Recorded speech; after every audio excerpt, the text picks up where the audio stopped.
আগে আলু ভর্তা করতে হবে কীভাবে, এভাবে ভর্তাটাকে সুন্দর মতো ভাজতে হবে পেঁয়াজটাকে, তারপর এভাবে লাড়তে হবে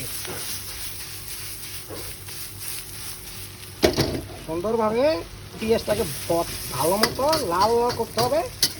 তারপর আপনারা আলু ভর্তাকে বানাতে পারবেন। ও ইয়াকো তাড়াতাড়ি আন, এই ধন্যবাদটা আন একটু কাকা। ধন্যবাদ করলে কাঁচা গন্ধ করবো প্রচুর, হালকা টাইলে দিলে গন্ধটা কম হবো।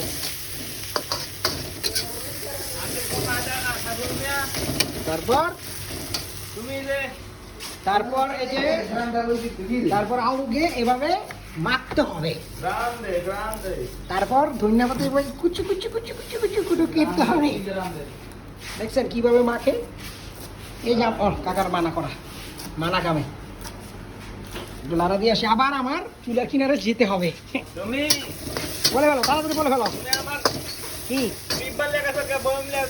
কোন বয়াম, কোনটা?